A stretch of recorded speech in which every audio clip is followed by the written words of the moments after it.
Hello बच्चों, कैसे हो? बढ़िया। आप बढ़िया तो मैं भी बढ़िया। तो देखो बच्चों, आज हमें क्या पढ़ाई करनी है। आज है हमारे पास क्लास 12th का शॉर्ट नोट्स का वीडियो नंबर 10। तो बेटे ये क्लास 12th का बोर्ड एग्ज़ाम के लिए फास्ट ट्रैक रिवीजन करने के लिए शॉर्ट नोट्स का 10वां वीडियो है। और इससे पहले 9 वीडियो आपको प्ले लिस्ट में भी मिल जाएंगे, नीचे डिस्क्रिप्शन में भी मिल जाएंगे और कुछ समय बाद आई बटन में भी लिंक आ जाएगा, जहां आप हर एक यूनिट के शॉर्ट नोट्स को, सारे वीडियोस को शॉर्ट नोट्स के देख सकते हो, समझ सकते हो और अपने सुंदर से नोट्स बना सकते हो, जो बोर्ड एग्ज़ाम में आपकी बहुत ज़्यादा हेल्प करेंगे। इसी के साथ साथ आपको नीचे डिस्क्रिप्शन में PDF नोट्स का लिंक भी मिल जाएगा और आप PDF नोट्स के लिए टेलीग्राम पर भी सर्च कर सकते हो KMD सहारनपुर। तो देखते हैं आज का हमारा टारगेट क्या है। आज बेटे हमें पढ़ना है पृष्ठ रसायन वाला यूनिट स्टार्ट करना है और ये पृष्ठ रसायन वाले यूनिट का भाग नंबर 1 है, यानी पृष्ठ रसायन जिसे आप कहते हो सरफेस केमिस्ट्री। सरफेस केमिस्ट्री का पहला पार्ट है और इसमें सबसे पहले हमें पढ़ना है अधिशोषण। क्या पढ़ना है? अधिशोषण, जिसे आप कहते हो एडजॉर्प्शन। अधिशोषण का मतलब क्या होता है? एक पदार्थ का दूसरे पदार्थ की सतह पर चिपकना। ठीक है, जैसे आपने देखा होगा कि मार्कर क्या होता है, बोर्ड की सतह पर मार्कर की इंक चिपक जाती है। चौक कहाँ चिपक जाती है? ब्लैक बोर्ड या ग्रीन बोर्ड पर चौक के पार्टिकल्स चिपक जाते हैं। आपका जो पेन होता है वो आपके पेपर की सतह पर, यानी आपके कागज़ पर उसकी इंक चिपक जाती है। ठीक है, और जैसे आपने देखा होगा कि होली पर रंग और गुलाल आपके चेहरे पर चिपक जाता है। तो ये सारी चीज़ें क्या हैं? अधिशोषण है, एडजॉर्प्शन है। तो एक पदार्थ का दूसरे पदार्थ की सतह पर आकर्षित होना या चिपकना, इसे कहते हैं अधिशोषण। ये अवशोषण से कुछ अलग है। ठीक है, अवशोषण का मतलब अंदर तक चले जाना। जैसे मान लो मेरे पास एक स्पंज है, जैसे रुई है, मान लो रुई है और रुई को आपने पानी में डुबा दिया तो पानी तो अंदर तक चला जाएगा, जो निचोड़ के फिर निकल जाएगा। यदि आपने रुई को निचोड़ दिया तो निकल जाएगा, वो तो अवशोषण था। और यदि आपने उस रुई के बड़े से बंडल को एक आटे के कनस्तर में डाल दिया, मान लो एक बर्तन है बड़ा सा जिसमें आपकी मम्मी आटा रखती है, उसमें डाल दिया और फिर निकाल दिया, तो क्या आटा उसके अंदर तक चला जाएगा? उसके ऊपर चिपकेगा वो, तो उसे हम कहेंगे अधिशोषण। तो इसमें जो है एक बात ध्यान रखनी है, एक पदार्थ का दूसरे पदार्थ की सतह पर आकर्षित होना या चिपकना, इसे कहते हैं अधिशोषण। और इसमें ध्यान रखना है कि चिपकाने वाला अर्थात सतह, वो पदार्थ जिसके ऊपर दूसरा चिपका है, जो सतह है जिसकी, उस सतह वाले पदार्थ को हम कहते हैं अधिशोषक। और चिपकने वाला पदार्थ, जैसे कोई गैस चिपक गई या द्रव चिपक गया, तो चिपकने वाला पदार्थ जो होता है उसे कहते हैं अधिशोष्य। क्या कहते हैं? अधिशोष्य। अब हमारे कोर्स में है अधिशोषण के प्रकार, कि अधिशोषण कितने प्रकार का होता है। तो अधिशोषण में जो पहला प्रकार है वो है भौतिक अधिशोषण। 2 प्रकार का अधिशोषण होता है, एक तो भौतिक अधिशोषण, एक रासायनिक अधिशोषण। भौतिक अधिशोषण पता कौन सा होता है? जब अधिशोष्य और अधिशोषक, अधिशोष्य वो है जिसे चिपकना है और अधिशोषक वो है जिसकी सतह पर चिपकना है। ठीक है, यदि अधिशोष्य और अधिशोषक के बीच दुर्बल वान डेर वाल्स बल या बंध बनते हैं तो ऐसे अधिशोषण को हम कहते हैं भौतिक अधिशोषण। यदि अधिशोष्य और अधिशोषक के बीच क्या बनते हैं? दुर्बल वान डेर वाल बंध, तो हम ऐसे अधिशोषण को कहते हैं भौतिक अधिशोषण। और रासायनिक अधिशोषण क्या है?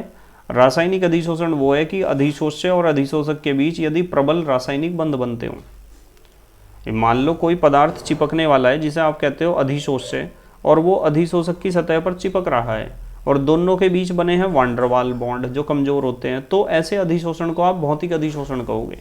और यदि दोनों के बीच में बने हैं रासायनिक बंध जो मजबूत है, प्रबल है, तो ऐसे अधिशोषण को आप कहोगे रासायनिक अधिशोषण। अच्छा, 2 क्वेश्चन हो रहे हैं, इन्हें भी थोड़ा सा आप एक बार पढ़ के जाना। फ्रेंडलिक अधिशोषण समतापी।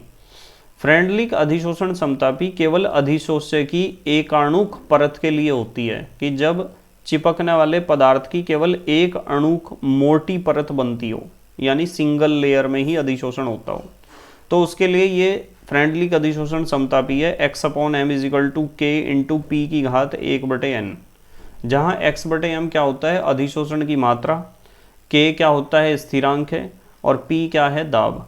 इसी तरीके से एक ये भी ध्यान रख लेना आप थोड़ा सा, लैंगम्यूर अधिशोषण समतापी।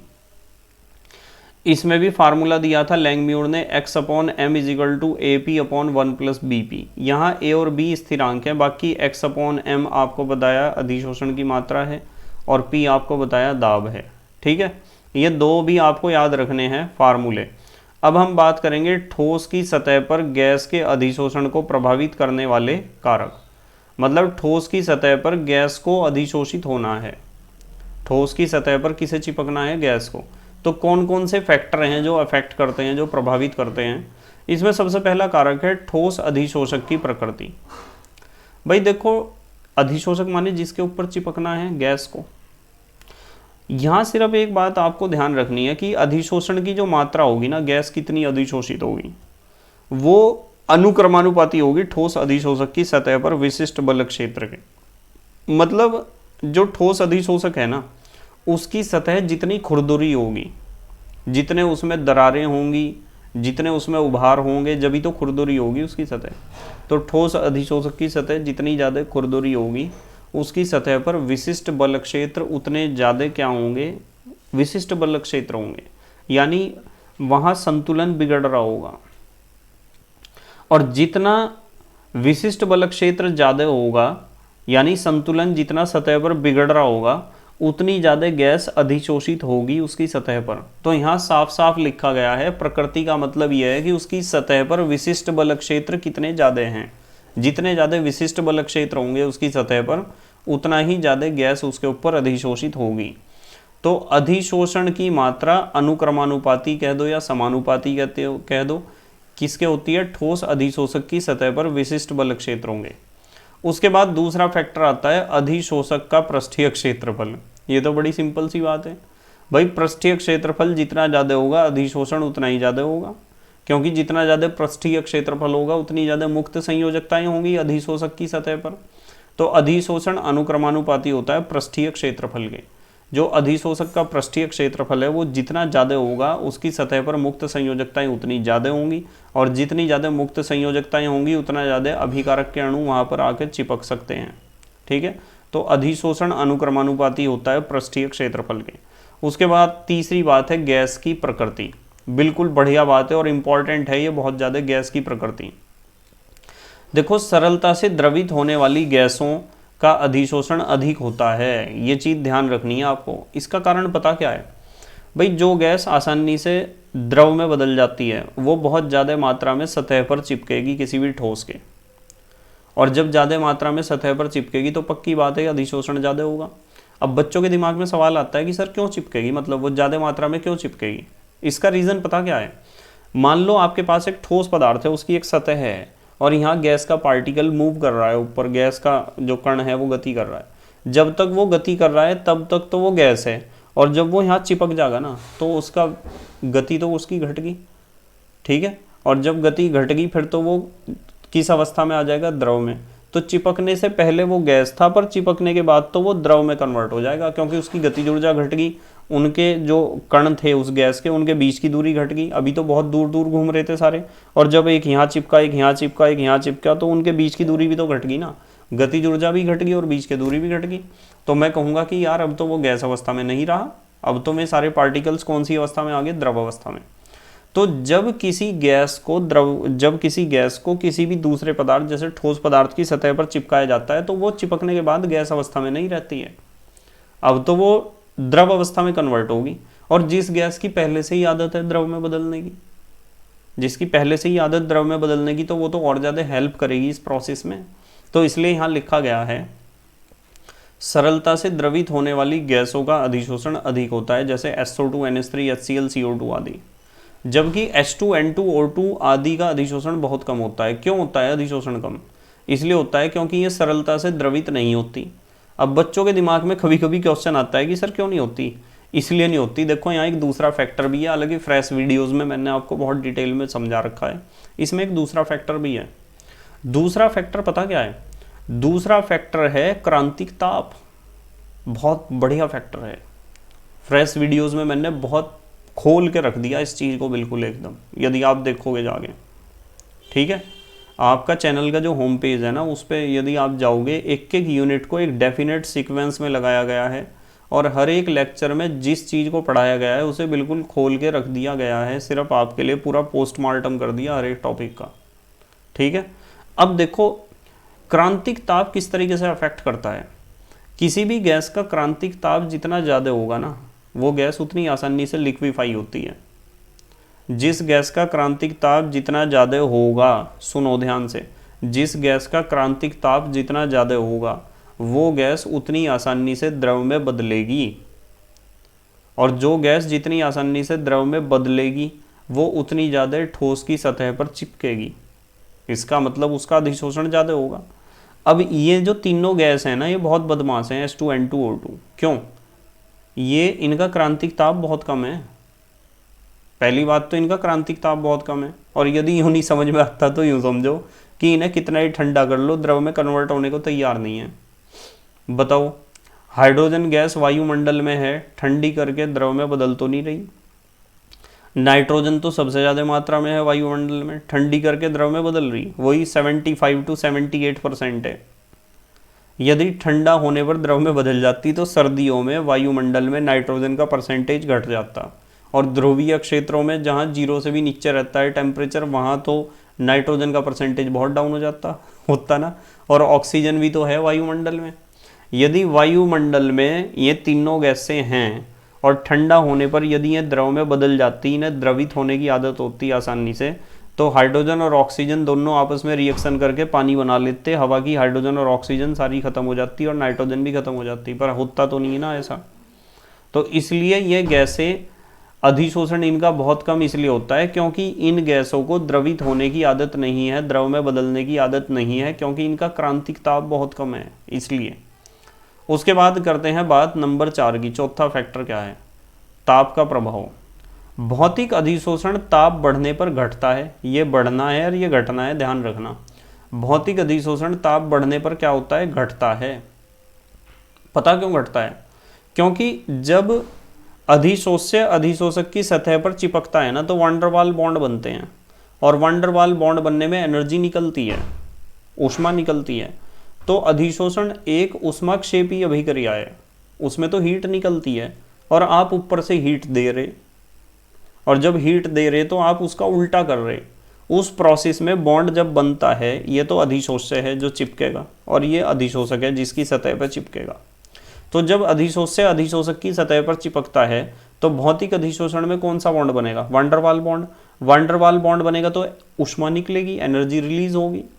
जहाँ भी कहीं बॉन्ड बनता है एनर्जी निकलती है ना, पता है ना आपको। बॉन्ड बनेगा तो ऊर्जा निकलती है, बॉन्ड तोड़ने के लिए ऊर्जा देनी पड़ती है। तो बॉन्ड बना, एनर्जी निकली, और जब एनर्जी निकली, ऊष्मा निकली, और आप क्या कह रहे हैं? हम तो इसे गर्म करेंगे। जब आप इसे गर्म करोगे तो ला शतालिये का नियम लगेगा, ली चटेलियर प्रिंसिपल लगेगा, और उससे हमें पता चलेगा कि यार आप तो जो रिएक्शन चाह रही है उसका उल्टा कर रहे हो। तो अब आप हीट दे रहे तो वे बॉन्ड बनने की वजह टूटने शुरू हो जाएंगे। इसका मतलब भौतिक अधिशोषण ताप बढ़ाने पर घटता है, जबकि रासायनिक अधिशोषण पहले बढ़ता है तथा फिर घटता है। ये बड़ी अजीब बात है।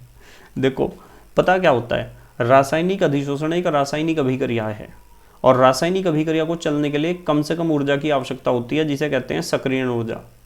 तो जब आप रासायनिक अधिशोषण के दौरान टेम्परेचर बढ़ाओगे ना, तो वो टेम्परेचर, वो जो ताप है, वो जो ऊष्मा है, उन अभिकारक अणुओं की ऊर्जा को बढ़ाएगा, और जब अभिकारक अणुओं की ऊर्जा बढ़ेगी तो वे ज़्यादा से ज़्यादा अणु सक्रियण ऊर्जा से ऊपर पहुंच जाएंगे, तो वे ज़्यादा चिपकेंगे। पर आप लगातार ताप बढ़ाते ही जा रहे हैं। जब ताप बढ़ाते जा रहे हैं, आपने सारे अभिकारक अणुओं को, यानी अधिशोष्य के सारे अणुओं को सक्रियण ऊर्जा से ऊपर पहुंचा दिया, वे बढ़िया मजे से चिपक रहे, और फिर भी आप बाज नहीं आ रहे, फिर भी आप ताप बढ़ाते ही जा रहे। तो अब क्या होगा? अब वो जब बॉन्ड वहां बनेगा, हीट निकलेगी, तो जब तक वे सतह पर नहीं चिपके थे तब तक तो उन्हें हीट की जरूरत थी, और अब वे सतह पर चिपकने लग रहे हैं, और फिर चिपकते हुए तो वे हीट निकाल लेंगे बाहर। ऊष्माक्षेपी अभिक्रिया है, बॉन्ड बनेगा तो हीट बाहर निकलेगी, मजबूत बॉन्ड बनेगा, रासायनिक बंध ज़्यादा मजबूत है तो ज़्यादा ऊष्मा निकलेगी बाहर, और अब भी आप टेम्परेचर बढ़ाते ही जा रहे। तो अब इसका नेगेटिव इफेक्ट हो जाएगा।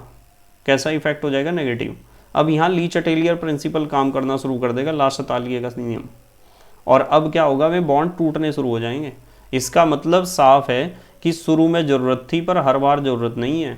एक छोटे बच्चे को जब लिखना सिखाते हैं ना, तो शुरू में उसके टीचर को या उसकी मम्मी को पेंसिल पकड़ने की ज़रूरत पड़ती है, पर जब उसे लिखना आ जाता है ना, और फिर भी आप उसकी पेंसिल पकड़ रहे कि वो फर्स्ट में, सेकंड में, थर्ड में आ गया, पेंसिल पकड़ रहे, तो अब वो बच्चा उतनी तेज़ी से ग्रोथ नहीं करने का, उसका लिखने का स्पीड कम ही हो जाएगा। फिर जब ज़रूरत है तभी हेल्प करो, और जब ज़रूरत नहीं है तब हेल्प करने की कोई आवश्यकता नहीं है। ठीक है, ज़रूरत के समय ही हेल्प करनी चाहिए। खाना उसे देना चाहिए जिसे भूख लगती हो, जिसे भूख लग रही है उसे खाना देना चाहिए, और जिसे भूख ही नहीं लग रही फिर भी उसे खाना दिया जा रहे, तो उसे खाने से नफरत ही हो जाएगी, और कुछ नहीं होने का। ठीक है, चलो खैर, यहाँ देखो पता चल गया ना ताप का प्रभाव। भौतिक अधिशोषण ताप बढ़ने पर घटता है, जबकि रासायनिक अधिशोषण पहले बढ़ता है तथा फिर घटता है। अब देखते हैं दाब का प्रभाव। दाब की तो सिंपल सी बात है, दाब बढ़ने पर भौतिक व रासायनिक अधिशोषण बढ़ते हैं, दोनों ही बढ़ेंगे। यदि दाब बढ़ाओगे तो ज़्यादा चिपकेगी गैस सतह पर। अब हम बात करेंगे क्रिस्टलाब किसे कहते हैं। एक वैज्ञानिक थे जिनका नाम था थॉमस ग्राहम। थॉमस ग्राहम ने एक बात बताई थी कि ये जो पदार्थ होते हैं दो प्रकार के होते हैं, एक तो क्रिस्टलाब, एक तो कोलाइड। क्रिस्टलाब कौन से होते हैं? जिनका जलीय विलयन चर्म पत्र के आर पार सरलता से निकल जाता है। चर्म पत्र माने चमड़े का एक पेपर, कागज। ठीक है, पार्चमेंट पेपर भी कह सकते हो आप। तो जिन पदार्थों का जलीय विलयन चर्म पत्र के आर पार सरलता से निकल जाता है उन्हें कहते हैं क्रिस्टलाब। जैसे ग्लूकोज, भाई ग्लूकोज को पानी में घोल दो, नमक को पानी में घोल दो, इनका जलीय विलयन चर्म पत्र के आर पार आसानी से निकल जाएगा। ठीक है, उसके बाद दूसरे थॉमस ग्राहम ने जो बताए थे पदार्थ में थे कोलाइड। कोलाइड, कोला का मतलब होता है, कोला का मतलब गोंद होता है, गोंद, चिपचिपा। तो कोलाइड बताया था कि जिनका जलीय विलयन चर्म पत्र के आर पार सरलता से नहीं निकलता है। जिन पदार्थों का जलीय विलयन चर्म पत्र के आर पार सरलता से नहीं निकल पाता है उन पदार्थों को कोलाइड कहते हैं। जैसे गोंद, गोंद का जलीय विलयन चर्म पत्र के आर पार आसानी से नहीं निकलेगा, आपको यूं करना पड़ेगा, उंगली से यूं जबरदस्ती निकालना पड़ेगा उसे आर पार। स्टार्च भी ऐसा ही होता है, जिलेटिन भी। स्टार्च तो देखा है ना आपने, मम्मी आपकी जब चावल बनाती हैं तो चावल यदि खुले बर्तन में बनाए भिगोने में, तो उसमें चावल का जो पानी होता है ना, जिसे कहते हैं मांड, मांड जो है वो मंड, उसका असली नाम तो मंड था, मांड हमने बिगाड़ के बना दिया, तो मंड को ही स्टार्च कहते हैं हम। ठीक है, ये कार्बोहाइड्रेट वाले चैप्टर में फ्रेश वीडियोस में मैंने आपको पढ़ाया था स्टार्च के बारे में। जिलेटिन भी ऐसा ही चिपचिपा पदार्थ होता है। इसके अलावा भी बहुत सारे हैं, जैसे एल्ब्यूमिन, वो भी चिपचिपा पदार्थ होता है। तो थॉमस ग्राहम ने तो दो तरह के बताए थे, क्रिस्टलाब और कोलाइड। अब हम बात करते हैं कि यार इसके बाद जो नए वैज्ञानिक आए उन्होंने नई खोज करी, क्या बताया? उन्होंने कहा कि जब एक पदार्थ को किसी दूसरे पदार्थ में आप घोलते हो ना, किसी विलायक में, तो तीन बातें हो सकती हैं, या तो वास्तविक विलयन मिलेगा, या निलंबन मिलेगा, या कोलाइडी विलयन। तीन तरह के मिश्रण बन सकते हैं। वास्तविक विलयन उसे कहते हैं जिसमें कणों का आकार 10 एंगस्ट्रॉम से छोटा हो। कणों का आकार का मतलब जो चीज़ आपने घोल ली है, विले, उसके कणों का आकार। जैसे पानी में आपने नमक घोल दिया, तो पानी के कणों के आकार की बात नहीं हम कर रहे, हम उसके कणों के आकार की बात करेंगे जिसे आपने घोला है। क्या घोला आपने? आपने किस चीज़ को डिसॉल्व किया है? NaCl को।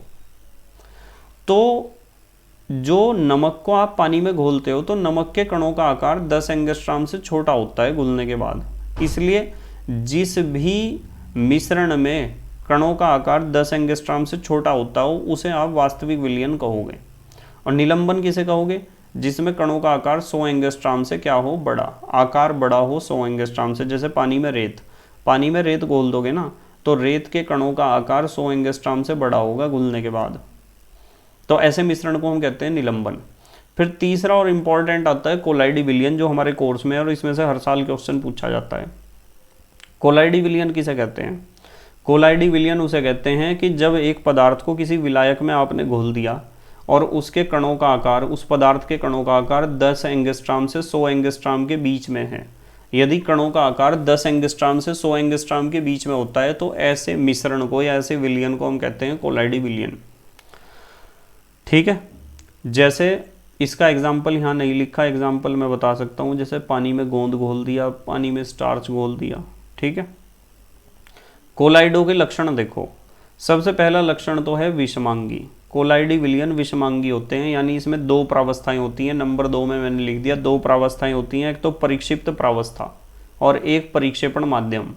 परिक्षिप्त प्रावस्था वो होती है जिसे आपने घोला है, जिसे आपने डिसॉल्व किया है, जिसे आपने विलय किया है, वो है परिक्षिप्त प्रावस्था। जैसे गोंद को पानी में घोल दिया तो गोंद को मैं कहूँगा परिक्षिप्त प्रावस्था। और परिक्षेपण माध्यम क्या है? परिक्षेपण माध्यम वो है जिसमें आपने घोल दिया है, जिसमें, ठीक है, जिसके अंदर आपने विलय किया है परिक्षिप्त प्रावस्था को, या जिसके अंदर आपने परिक्षिप्त प्रावस्था को डिसॉल्व किया है। जैसे पानी में गोंद को घोला है तो गोंद तो है परिक्षिप्त प्रावस्था और पानी है परिक्षेपण माध्यम। इसे आप ऐसे भी कह सकते हो कि गोंद और पानी का यदि कंपैरिजन करो तो गोंद और पानी में जो कम मात्रा में होता था ना वास्तविक विलयन में, आप उसे कहते थे विलय। यहाँ विलय नहीं कहना है, यहाँ कम मात्रा वाले को कहना है परिक्षिप्त प्रावस्था और ज़्यादा मात्रा वाले को विलायक नहीं कहना है। विलायक की जगह हमें शब्द प्रयोग करना है परिक्षेपण माध्यम। कोलाइडो के कुछ लक्षण है। विषमांगी में दो बताया, दो प्रावस्थाएं, परिक्षिप्त प्रावस्था, परिक्षेपण माध्यम। तीसरी बात ध्यान रखनी है, कणों का आकार 10 एंगस्ट्रॉम से 100 एंगस्ट्रॉम के बीच में होता है। किसके कणों का आकार? परिक्षिप्त प्रावस्था के कणों का आकार। परिक्षेपण माध्यम के कणों की कहीं भी बात नहीं करेंगे हम। और रंग जो होता है ना, विलयन का रंग, वो कणों के आकार पर निर्भर करता है। ये अनुक्रमानुपाती का मतलब कणों का आकार बदलेगा तो रंग भी बदलेगा। अब आपके दिमाग में क्वेश्चन खड़ा हो रहा होगा कि सर क्यों भाई कणों का आकार बदलेगा ना, तो कणों द्वारा अवशोषित तरंग दैर्ध्य प्रकाश की और परावर्तित तरंग दैर्ध्य के मान बदलेंगे। कब कण कौन से प्रकाश की तरंग दैर्ध्य को अवशोषित कर रहे हैं और किस तरंग दैर्ध्य को परावर्तित कर रहे हैं, इन सारी बातों के ऊपर डिपेंड करता है उस सॉल्यूशन का कलर कैसा होगा।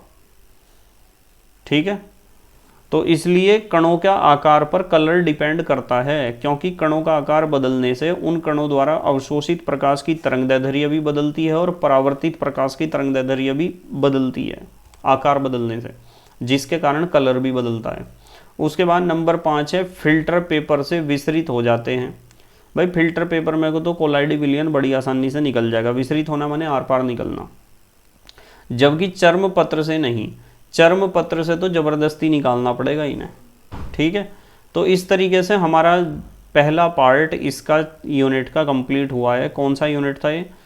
शॉर्ट नोट्स का 10वां वीडियो था। पृष्ठ रसायन का पहला पार्ट हमने कंप्लीट कर दिया है और इसके बाद हम इसका सेकंड पार्ट कंप्लीट करेंगे। बस आप मेहनत और ईमानदारी से अपनी पढ़ाई करते रहो और हैंड रिटन नोट्स अपने बनाते रहो। ठीक है, PDF नोट्स आपको टेलीग्राम में मिल जाएंगे जो आलसी बच्चे हैं उनके लिए।